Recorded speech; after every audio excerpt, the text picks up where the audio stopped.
Gentlemen.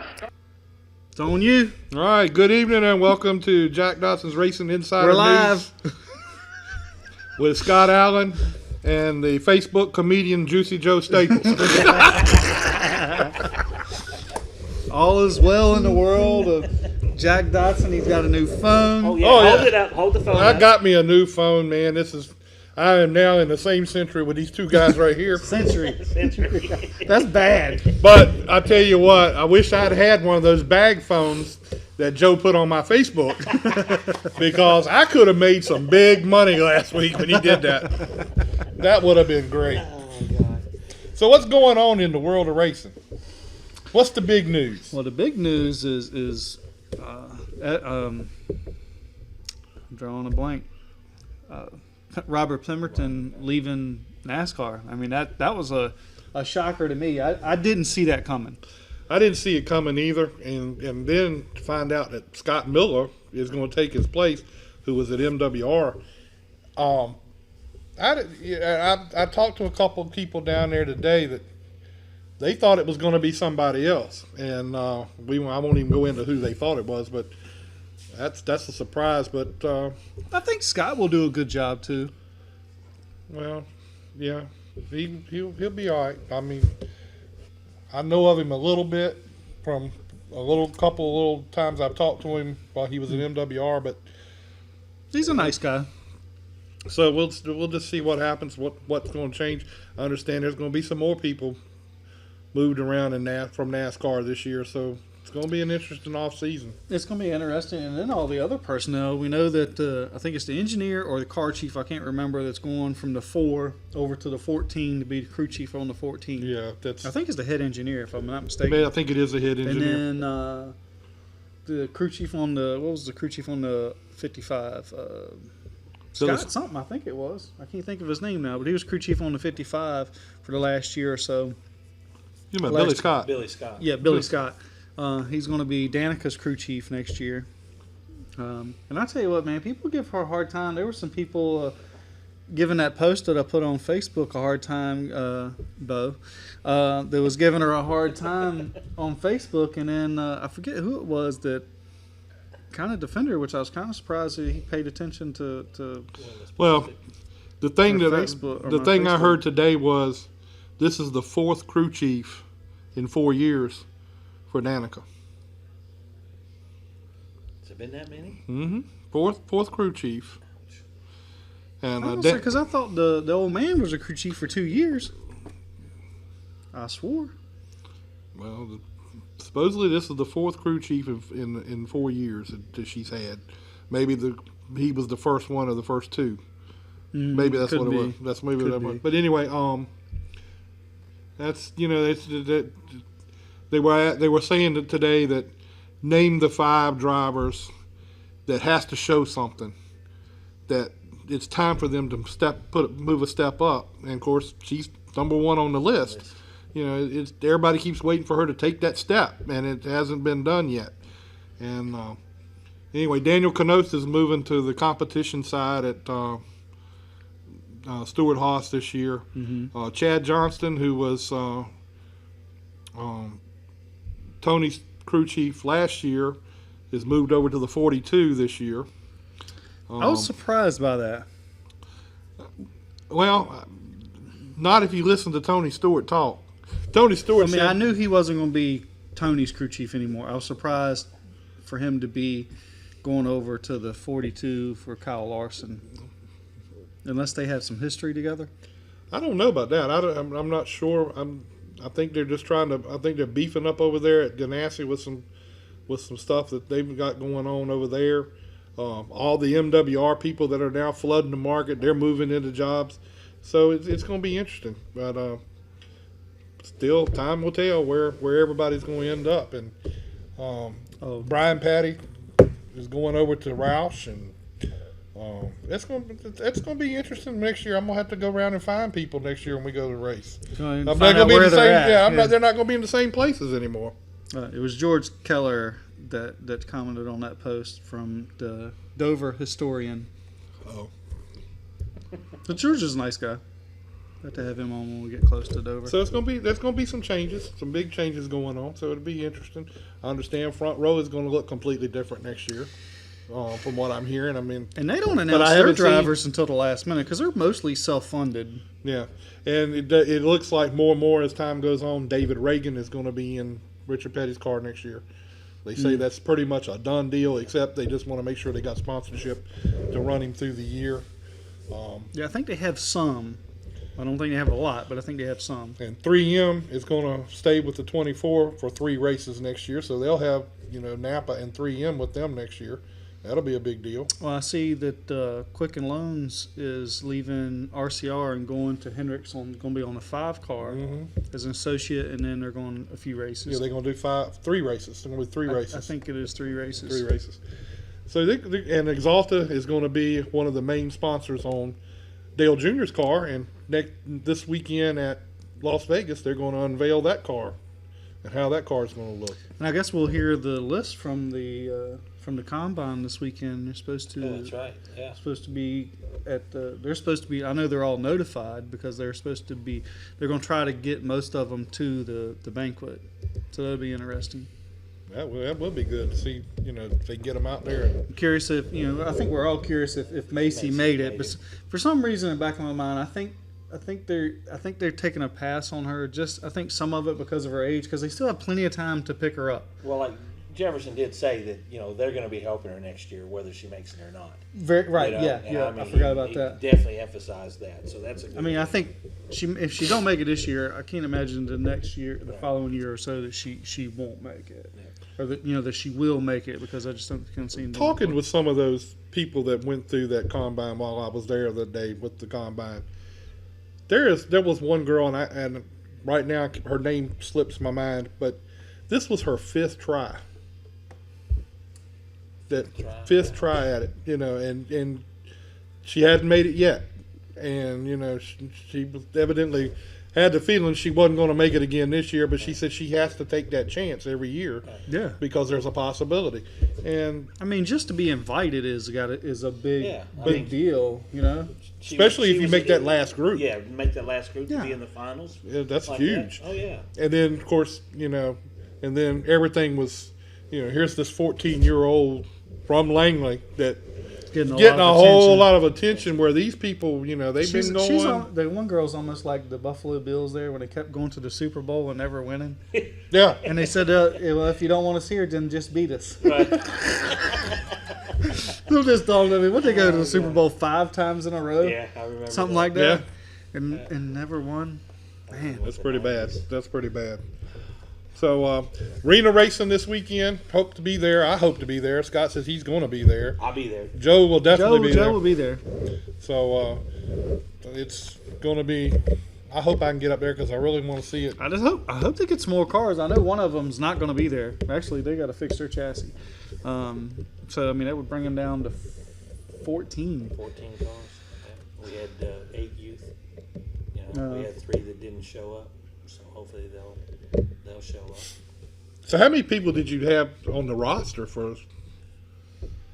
I was told 21, 22 cars. Well, I did the tire sheet Thursday night, and I want to say that there was only about 3 cars.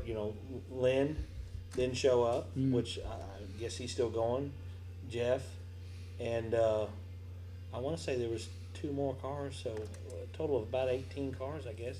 18, 19 cars. And Perlman will be back this week too. That's right. Yeah. Yeah, but that car's running already. I mean, he'll be in the 54. Yeah, there was. He won't be in the 18. There was somebody else that was driving that car, the 18 car. Yeah, Matt's son's driving that. Right, he's going to be running it the whole time, but he's going to fill in Matt's car because Matt's not going to be there this weekend. But we had a decent crowd. It was kind of funny because we were all talking about that, and Matt was saying, talking about some of the people here nice. I said, damn, Matt, the first time I met you was pretty mad at me. He said, me? I was like, yeah. He said, oh, you talking about when you tore my car up? And I was like, yeah. He's like, yeah, I had to pay for that shit. He said, I still don't even know why you did that. It made it exciting for the top dog because only 14 cars were going to advance. and we only had 15 cars running. So that one last spot, everybody was fighting for that one last spot there, man. You know? That would be a bad situation to be that 15th car. You know, that would be Somebody was. I don't know. well, somebody was, but that was. I guess it was the last car in the B main. Yeah. Yep. That was what We had somebody a lot- else we had a was lot had. of cars get torn Somebody up. else had a problem with that. They thought that should have went another way, but Yeah. I don't understand Yeah. how it should have. I mean, I think the way it's done it's the only way you can do it. Right. If you qualify in the back and then you're last and you know, whether it's by a wreck or whatever. So how you're many out. cars do they usually start in the top dog? 14. 14. 14's all they start. 14's always starts. Okay. So it depends on how many mains you got. It can usually if we just have 2 mains, it's 8 and 6. But if we have 3 mains, which a few times last year we had, or last year or year before, I want to say year before, year before. you get 6, 4, and 2. I think is what it is. And at one time when they first come to Scope, I mean it was big. Oh yeah. I mean it was huge. They had 70 some cars. Ouch. There was a D main, Right.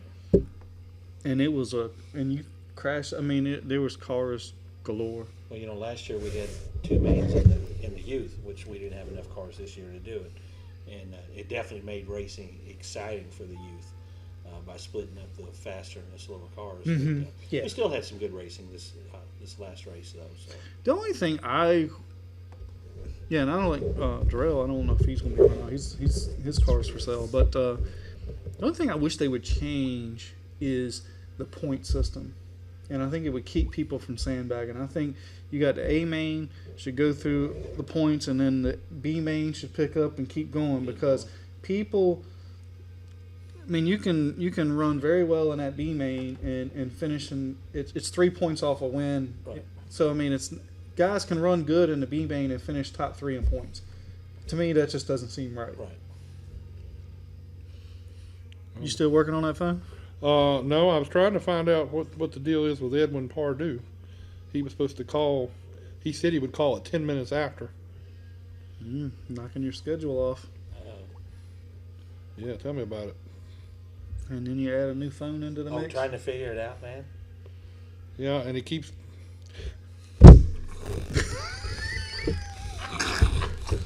The frustration level, man. I'm gonna tell you, it gets to me. Y'all keep on talking while.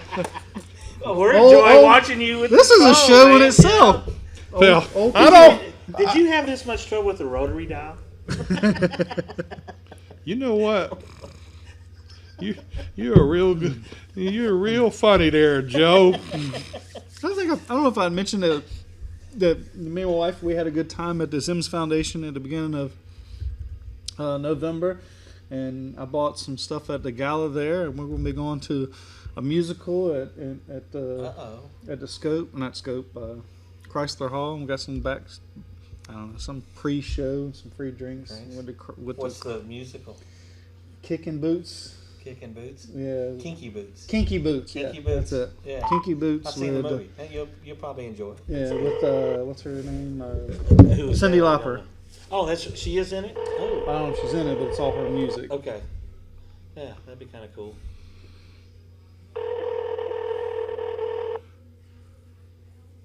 Pardue, may I help you? How you doing? Is this Mr. Pardue? Speaking. How you doing? This is Jack Dodson from Jack Dodson's Racing Insider News with Scott Allen and Joe Staples. How you doing? Who am I speaking with? Jack Dodson. You know that famous Your show? wife? The famous show you're supposed to be on tonight? Oh. I got my kid playing piano. I got the dog barking in the background. And I'm like, wait a minute, I can't hear you. And I was like, wait a minute. Who is it? How's it going, guys? It's going good. Evidently, you got a lot going on there with you. Oh my gosh, we had a crazy day at the racetrack today. We've got so much going on. And literally walked in the door. I had you guys on my schedule this evening. Walked in the door. I got the dog chasing the cat. I got the kid playing the piano. I got rain coming down. I've got cars coming out to practice this Sunday. So it's just a regular day in the world of racetrack management. But you're having fun doing it, though. That's the thing, right?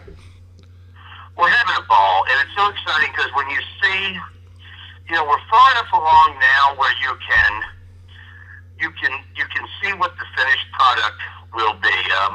Back a week ago Saturday, we got our first two cars out on the oval track, just to shake down the racetrack. It's amazing. This week we've got probably about 45 cars coming out obviously you wouldn't normally do a test in December. The idea was people are so excited, and then you hear somebody trying to beep in as I'm talking to you, just to get people on the racetrack, and so we're gonna do that. We've got about a mile of base coat down on the road course. Still have another mile to do there. I think it's a blast, but it is happening so fast and so many different things going on right now. It is crazy. Yeah, it's got to be exciting because this has kind of been in the works for a little while. It has been. So the original project started about 2 years ago. There was a groundbreaking. The owners got started on it. I've been on the project now for right at a year. And as they got started working on it, they really went back and said, there's more we want to do here. So they went back and changed up some of the plans, got the project, refinanced the project, completely financed. All the money is there. And when we're done, it's 4 racetracks and drive-in movies and concerts. The main building is 36,600 square feet. A lot this week and last have been working on getting our road course dates booked and being able to release that schedule. We've already released our oval track schedule for next year. We're hoping in the next couple of weeks there's a very, very large national association that sanctions stock car auto racing that hopefully in the weeks to come we'll be announcing an affiliation with. So we're excited about that as well. So you've got a lot of things going on there. So give us an update on, just tell us what all you do have there, and how and when do you expect this to be operational? Absolutely. So first, where are we? We are, if you take a map of Virginia and that line between D.C.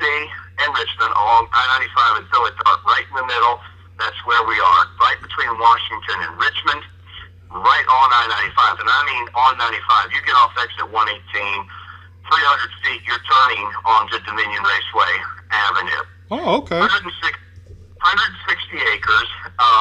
When it's done, 3 parcels. One section will be pad sites.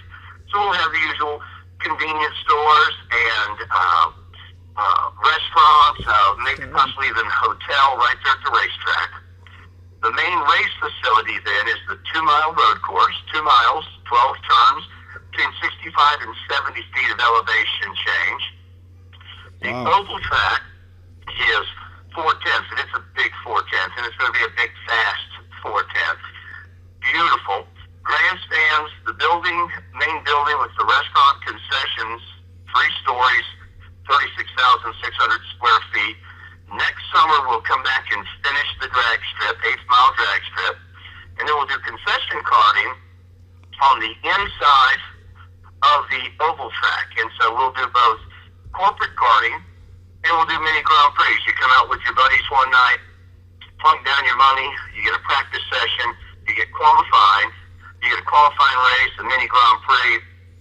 We wrap up the night with a podium ceremony. You take your trophy home.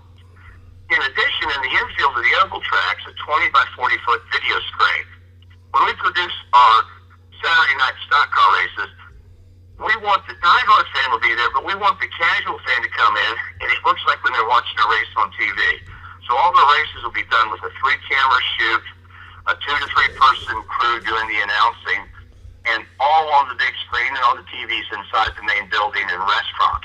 But we'll also take that big screen, and 1 or 2 nights a month we'll do drive-in movies. You come, park on the front straightaway, park on pit road, and watch a drive-in movie.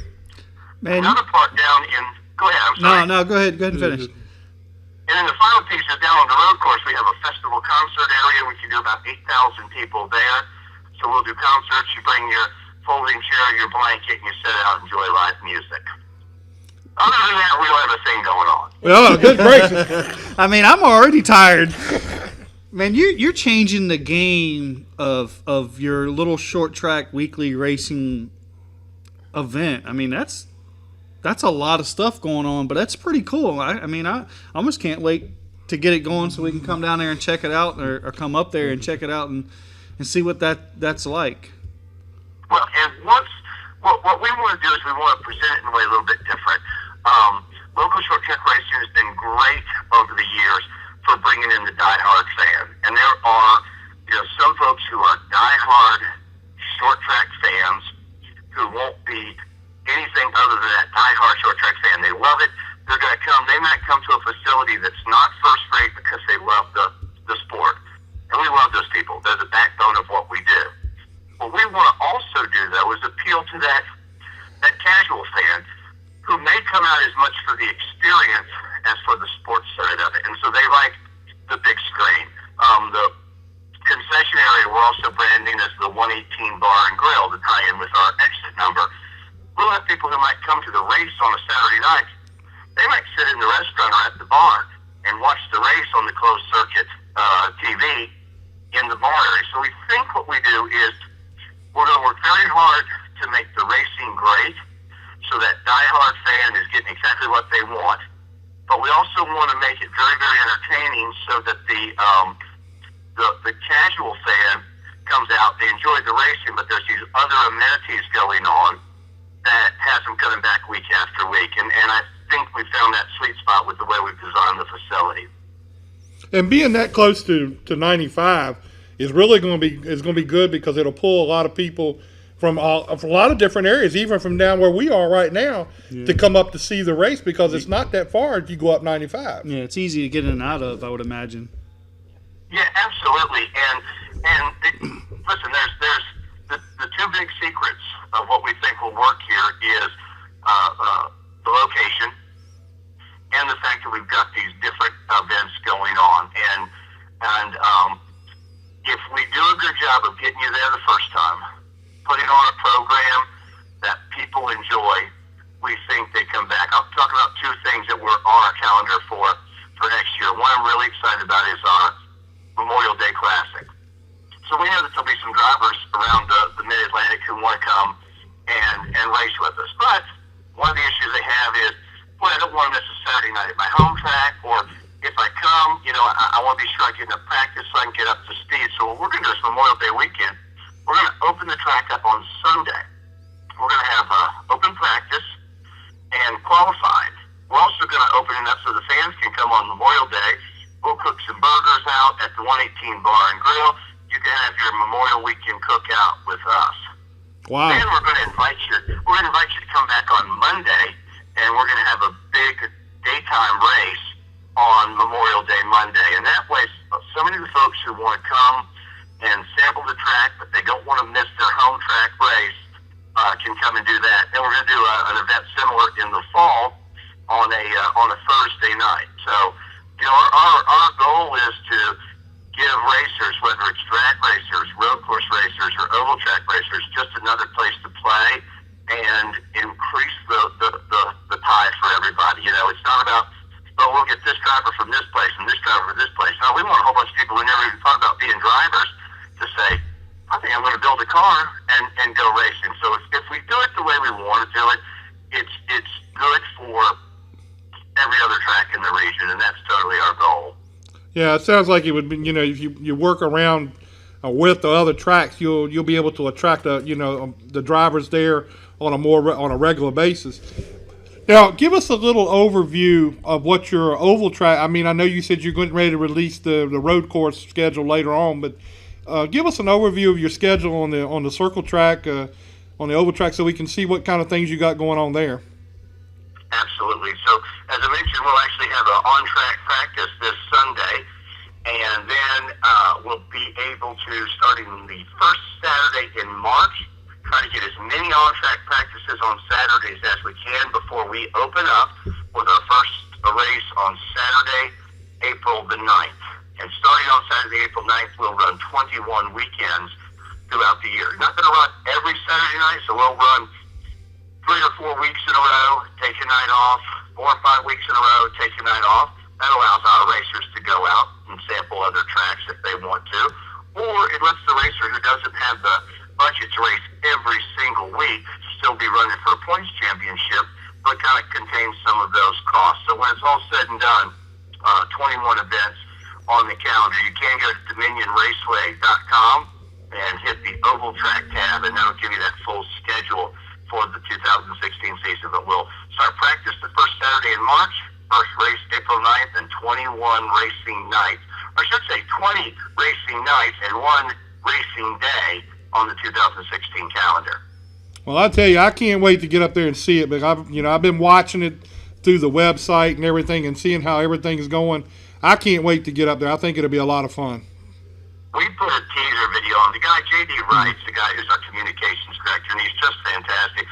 He put together a little video. You can find it on our YouTube channel, or you can find it on our Facebook, of sort of a Thanksgiving piece. What are you thankful for this year? And it's the first clips of actual race cars on the track, and we were so excited about that. And then we also posted a drone video. Now, that drone video is about 4 weeks old, but over 30,000 some views on that. So we know people are excited about it.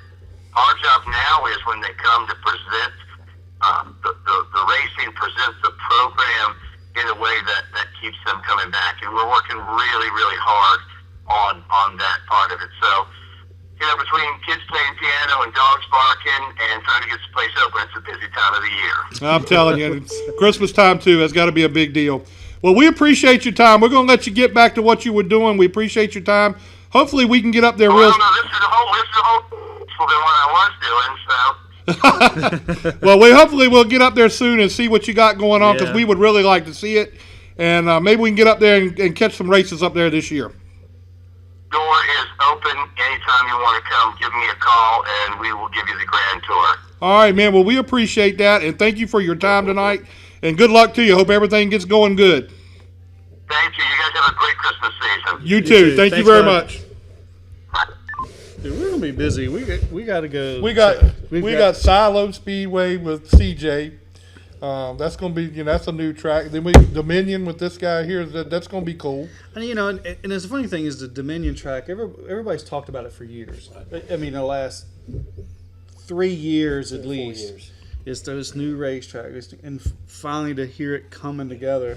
I mean, this place is going to be a first-class facility. He said they started 2 years ago, and it was just slow process, and then all of a sudden it's like overnight, man, everything just started popping.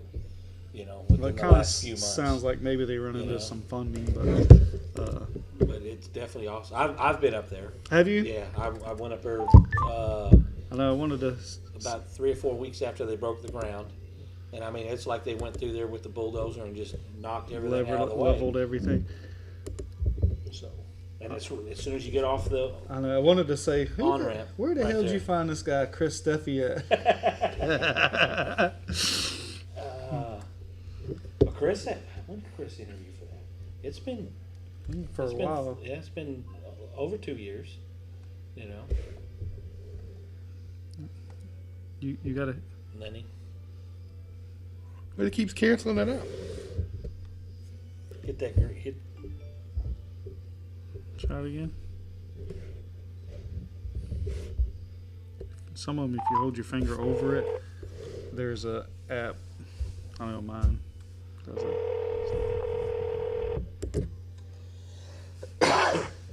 Hello, Jack. Hello, Mr. Batycki. How you doing tonight? Sorry, I have a new phone. I'm sure you've been hearing about it, and I'm having a hard time learning how to use it. No problem. Old people problems.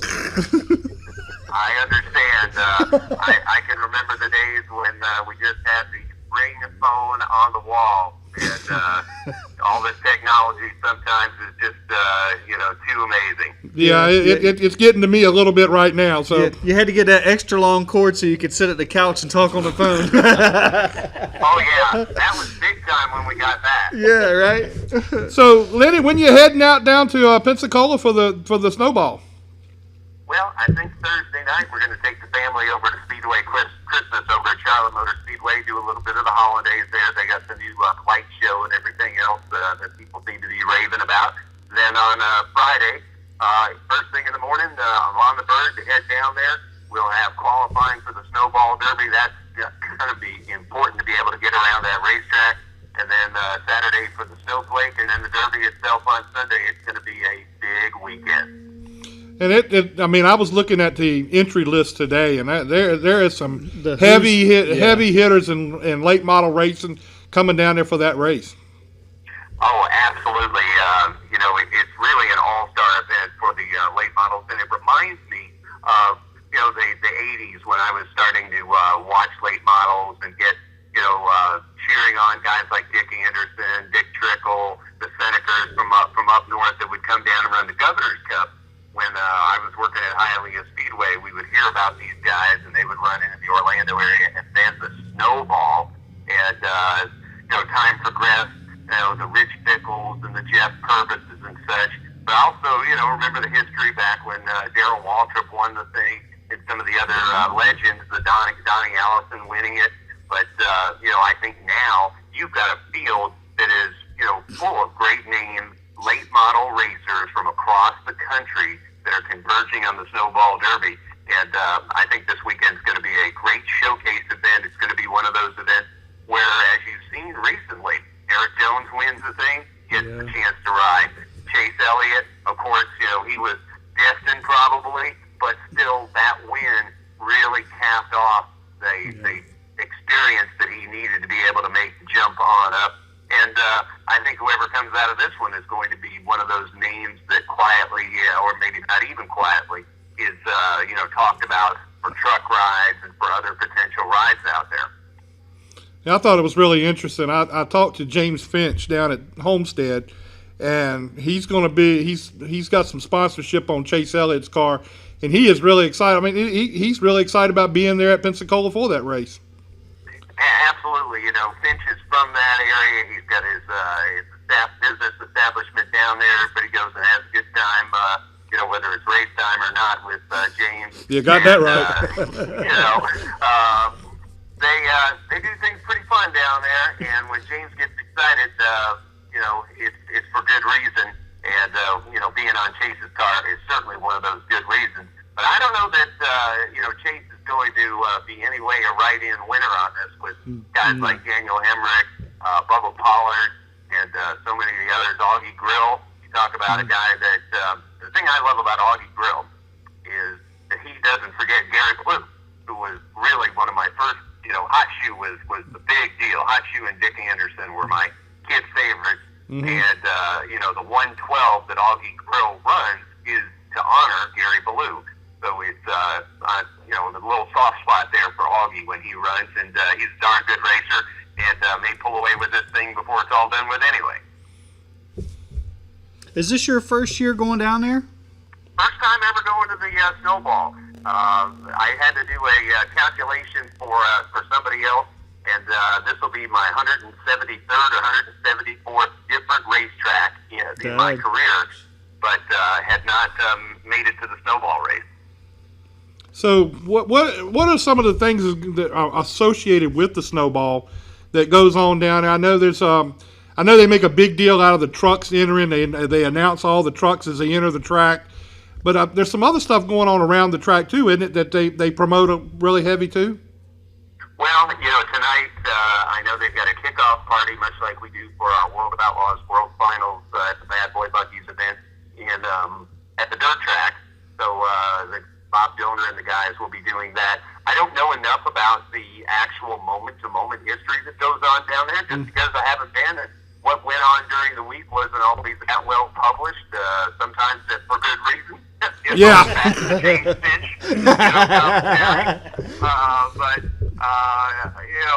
With me getting down there in the afternoon, or right as the afternoon starts on Friday and having to head out to the racetrack, I won't get to experience some of those delights, but I'm looking to take it all in and really looking to watch how these drivers not only compete on the track, but the nuances of the room of doom, that I've heard so much about, and how hard the tech is there, which is a good thing. If you're going to have these great all-stars there, you're going to expect them to have great crews that push every limit you can, as they should, to try to find performance. And sometimes they're within the bounds, and it becomes something trick that everybody should be doing.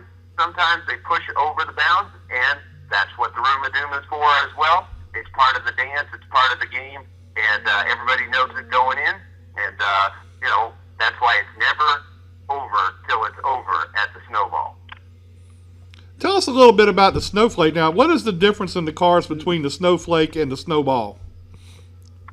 From what I understand, and again, I'm looking to really see this in person, but you're looking at more of a pro late model, a late model stock style car, underpowered, versus the super late model style cars that will be at the Snowball.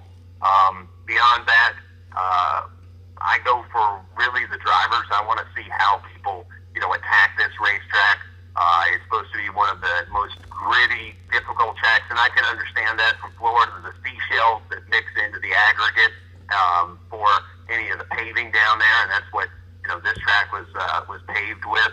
It's going to chunk into those tires, and how these drivers manage that is really going to be a work of art when it's all done. Now, will there be any that you know of, any streaming of the race on any of the internet or anything like that? Yeah, I'll be doing the pits for Speed51.com, and they have a weekend package. Okay. They have daily packages. Bob Dillner and his crew really have, for the last probably decade, dedicated themselves to this event. I know Matt Weaver from Race22.com.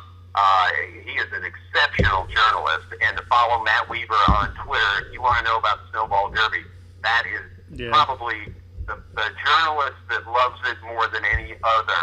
As much as Bob Dillner and his crew have gone in and done such a great job of lifting it, I think the romance, the marriage between what Weaver and feels for this race, more so than any other journalist. So I would kind of bookmark both Race 22 and Matt Weaver, and then Bob Dillner and Speed 51. You should be able to keep things covered. And of course, PRN at the track, the show that I cover, I'll be slipping some tweets and some information out there throughout the weekend through what I do.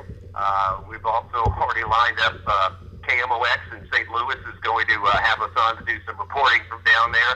And on Sirius on Sunday morning at 10 o'clock Eastern on Sirius Satellite Radio with the racing guy, Pat Patterson, we will, on the front stretch, we will be giving, a Sunday morning update for the Sirius Satellite listeners. So this thing's got legs all over the place. People are interested in it.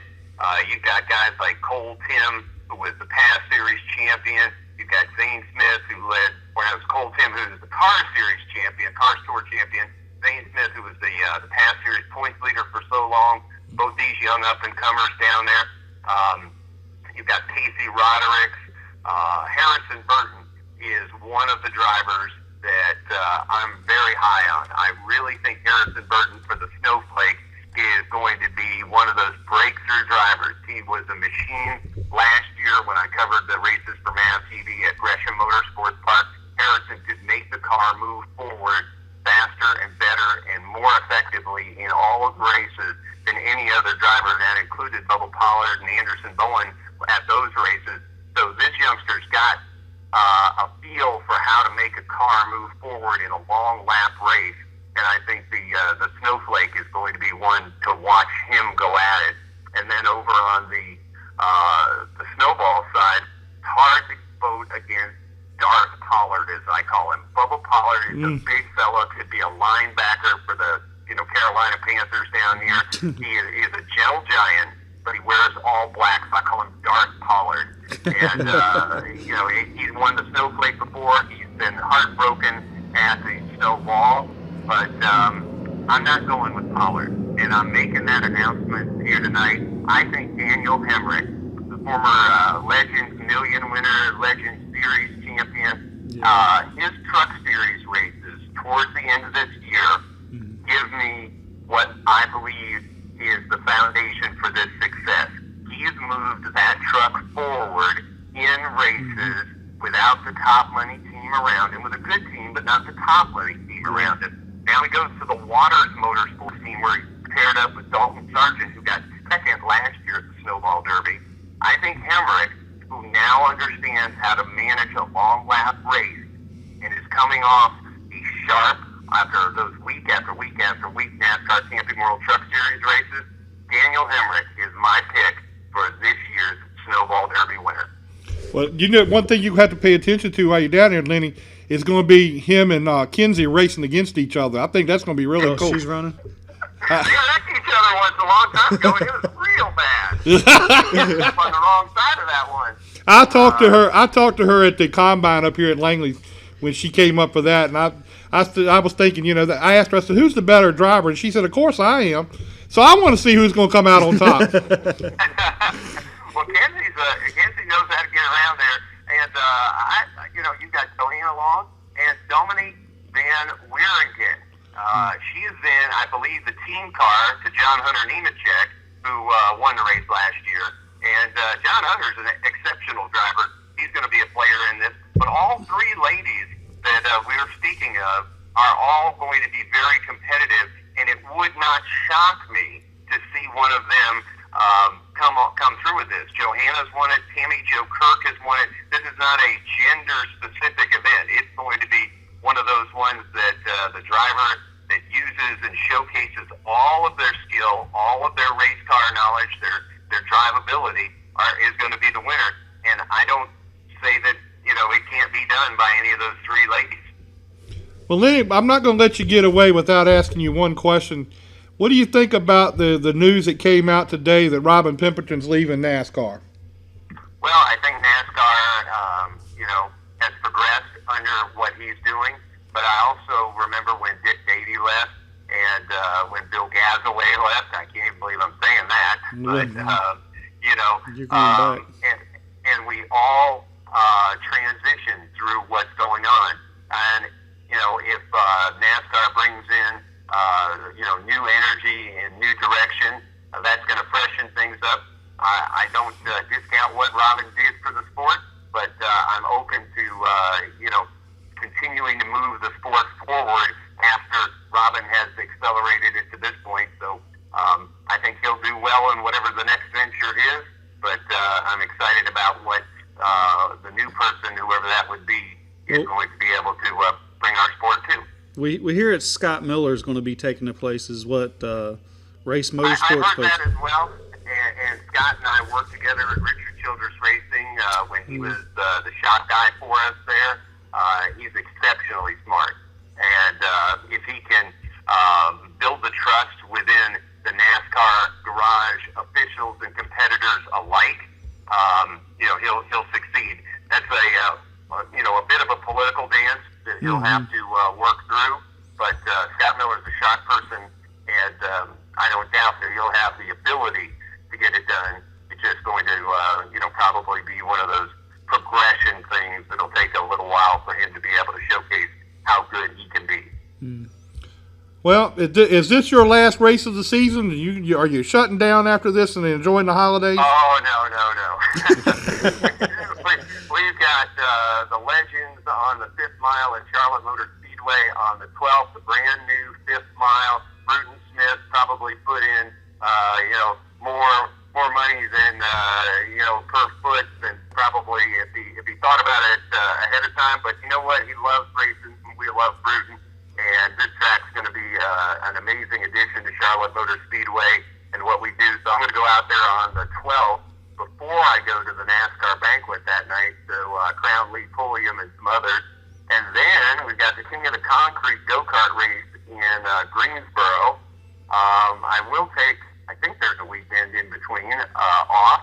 And then we'll be at the Hangover 50 at 411 Motor Speedway in Tennessee, the great dirt race that Mitch McCarter and company run. That'll be our 3rd year there. So, yeah, I think I get 1 week off in between the King of the Concrete and the Hangover 50. And I have a 15th anniversary coming up on that midway point. So Ronald Bear gets me for one weekend. Well, you better do that because if she's happy, everybody's happy. Absolutely. But guys, thanks to you for coming to Charlotte Motor Speedway for our October event. Hopefully you'll be able to come back in May, certainly October of 16. Got Coca-Cola 600 plans already being made. We're already thinking of how we could dazzle the fans more.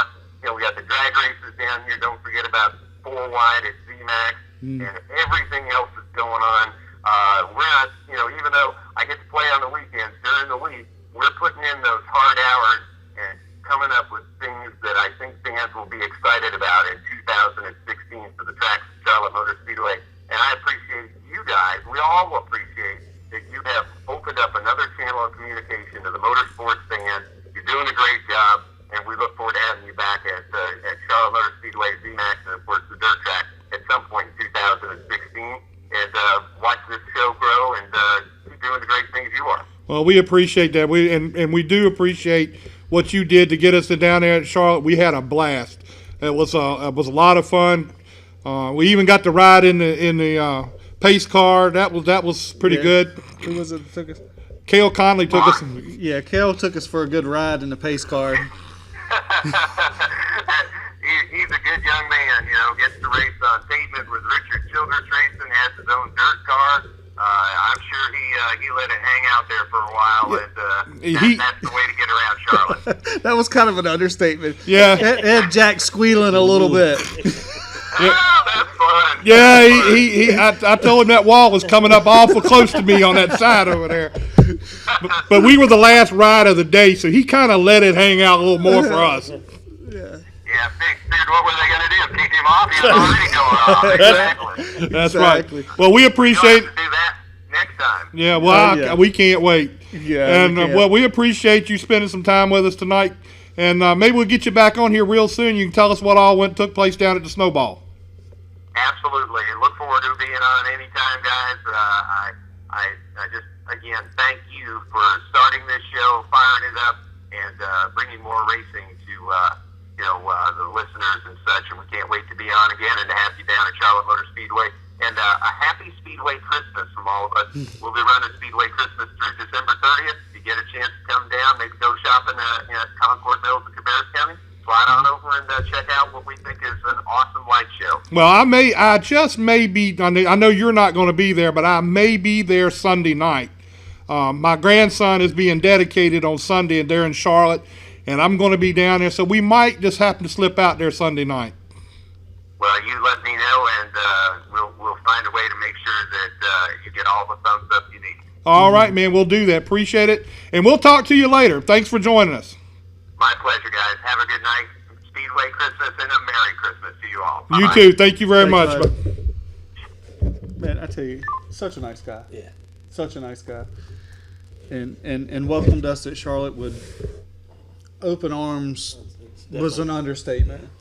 I mean, Cool to see him support us in the way he does. he came over and spent time with us at the track. I mean, when we were in there, he spent some time with us. He talked to us. Knowing that he has a ton of stuff to do on race weekend, I mean, it was really nice that he took the time out. I texted him before we got there, and he said, "Let me know when you get here." And he came over as soon as he could get there to talk to us. Mm-hmm. And he was really great to us. He's really been very supportive. Yes. Of the things we're doing here with this. And we can't thank him enough for that. And wherever we go, Lenny Batycki he'll have his mark on it because I mean, God knows he's a little ADD, I mean, I was gonna say he's kind of like me. He's a little attention whore, He's like all over the place. But it's probably not a good term I should be using, but yeah, I think one time he was talking about his mother-in-law said he can't keep a job or something, because he just jumps from one thing to the other. Or I forget what it was, or something along those lines. He puts it. It was pretty funny. But I mean, Charlotte was great. I mean, I really wish you could have come. Right. Like, it was such a great time. All right, especially a pace car ride. That was the video was awesome. It was probably the highlight.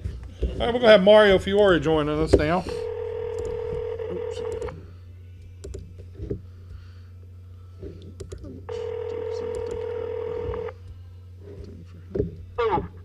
Mr. Fiore, how you doing, sir?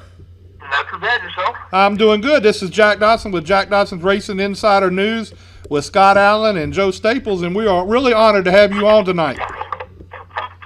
Doing okay. just at a restaurant, waiting on your call. What we wanted to talk with you about, I know of your I've heard of your legendary times with the modifieds. A lot of people down here probably don't know a whole lot about those modifieds. Can you give us a little background into how you got started in it and what all you've been doing? Well, I originally had a late model car. We ran for a couple of years, 69 Chevelle, 1970, 71. Then we built modified in 72 to run at Riverside Park with Jericho Ferry. And that was like a step up. And here in the Northeast, modifieds are like the top division. So we wanted to get going into that. We ran Riverside Park there in the short tracks up until about 1980. And to run the bigger tracks, you needed a good budget. So we finally got a sponsorship for 1981, and we bought a big block. And we used to run 15-inch wide steamroller tires, and we got a tire from Mark Melka, and we're off and running Stafford, Thompson, Oswego, Pocono, you name it. We went everywhere racing. Now, you've had a long line of modified drivers. Nate, tell us who some of the drivers you've had along that time. Well, the first driver was Gary Colferri, and he got killed. He was only 29 on it. He had a Harley Sportster, and he was just too crazy. He was Tim Richmond before Tim Richmond, and we hooked up with Reggie in 1976, and we basically hired him because he was beating us at his home track that we would go to at the end of the year. So I mean, I'm not proud. Can't beat him, join him. We hired him to come drive for us, and he ran from 76 right to 90. He drove for us and won a lot of races. He's a real good race driver, probably the best race driver at this level that I ever seen. And then we had Mike Stefanik's drive, Rick Fuller, and our last driver was Jerry Markey, and we won the title in 2000. And then we won one race in 2001. I don't know, I just wasn't getting the thrill out of it anymore, so it was a good idea to go out on top. We won the last race, at South Boston in March of 2001. And I don't know, that was long trip home, a lot of time to think, and it was like, do I really want to do this anymore? The economy was already starting to tank, and you could tell it in the product sponsors. It's just a good time to get out, and that was it. And there was a lot of guys back in those days in the modified series that like I'm kin to Satch Worley. I don't know if you remember Satch. Yep. And I'm kin for Bob Gabrino. Yeah, I'm kin to him. He's a distant cousin, but it was really interesting to see how some of those guys came along. Jeff Bodine, all those games that come out of the modifieds that have gone on to bigger careers, and Reggie Ruggiero was one of the best. Yeah, Reggie had an opportunity to do some bush racing, but he was making pretty good money with the modified. He had family, and he turned down the offer to drive the bush car. That ended up going to Rusty Wallace, Coxwood Preserve. I don't know if you remember the bush car that they had that Kenny Wallace drove. Yeah. Mm-hmm. Yeah, Reggie turned it down. They had Rusty drive it, and then Rusty ended up taking the sponsor with him and starting his own bush team, and they had Kenny Wallace drive it. I think they come in second in points one year, almost won the title once. But Coxwood's Preserve was the sponsor. So do you still go to the racetrack? Yeah, I've been helping a little buddy of mine, Tommy Barrett. He's 20 years old now. He won the race at Bristol last year, the modified race. Probably best race driver I've ever seen, considering he was like 19 last year, and he got a pole at Stafford for the Sizzler. He won that race at Bristol, and that was probably the most excited I've ever been at a racetrack. It was pretty amazing, because that track is really intimidating, probably more so than any racetrack I've ever been to, and he had never been there before. And boy, the green flag come down. Didn't have a good qualifying run. It bottomed out. The setup wasn't really good for qualifying. So he started 18th and marched his way to the front, and he won the race going away. That was pretty amazing. And hopefully this year, we've been working with NGM. They're going to build a casino right here in our hometown, and both myself and Tommy been working with them for the last 3 years. So, this year we're going to have them as a sponsor. But Tommy, all we got to do is find them right. Well, you got the sponsor part down. I mean, that's the big part. Yeah, there's not a whole lot of teams anymore. A lot of the bigger teams, the car owners, got out after last year, claiming they weren't having no fun. I don't know what the answer is. And the car owners that got out spent a lot of money. And they claimed they weren't having no fun, so they pulled the plug. So there's not that many really good teams anymore. Would you think it would be the problem with the modified series? To me, you have the Northern Series and you have a Southern Series. Is that kind of what's kind of tearing it apart, as far as there's not as many teams to go around? No, not really, because it's like the haves and the have-nots. The Northern teams are more of the haves, and the Southern teams are the have-nots. The Northern teams, they spend between $200,000 and $500,000 a year. But the good teams, because Tommy drove for a good team in 2014, and we got to see it all firsthand. No budget, whatever it takes to win. And there's probably a dozen of those teams in the Northern. In the Southern, I don't think any of them are no budget. No. I mean, that's probably got to be the toughest thing in any series today, but the amount of money it costs to run up front has just gone astronomical, it seems like. I mean, somebody was telling me a couple of weeks ago what shocks cost or how much they spent in shocks until they got the package that they like. And I couldn't believe the figure that he told me. I mean, it was in the hundreds of thousands of dollars. That's one of the reasons I got out. We were pretty lucky. We ran up front, so we had a lot of product deals. We had Bilstein shocks, we had Hoosier Tire, we had Sunoco Race Fuels, Clement Wheels, Willwood Brakes. They were all product sponsors, which that helped me keep it. We actually made money racing back then. I had 2 full-time people working on the race car, and we had corporate sponsors too. We had Gulf Oil for 4 years, Teddy Bear Pools for 4 years, Polar Beverage, Miller High Life. We had corporate sponsors, so that defrayed the cost. But we made money, or else we couldn't do it. There's no resident millionaire. Growing up, I remember watching it on Wild World of Sports, and they had a big classic up in New York every year. Do they still have that for the modifieds?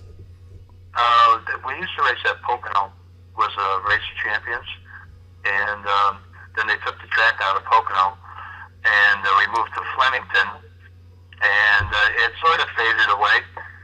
The biggest modified races would probably be the 2 races at New Hampshire and the race at Bristol. Okay. Now, what was your budget on the race team then? I mean, it's probably mine? Yeah. It wasn't a lot. We got so much stuff for free. We even had an engine deal for a while with John Betts. That he owned the engines and we rotated them. Like I said, we had a deal with Hoosier Tire. We had a deal with Sunoco Fuels. We had a deal with Bilstein Shocks from 1981 right to my last race, and that all defrayed the cost. And the purses were bigger then too. We had races that paid close to $20,000 back then. Yeah. In the 90s, the 90s were really good. economy was booming. Companies were, they're quick to get involved in racing. I mean, we got Gulf Oil because Mobil was involved, Texaco, Shell, there was a lot of oil companies involved, so they wanted to get involved.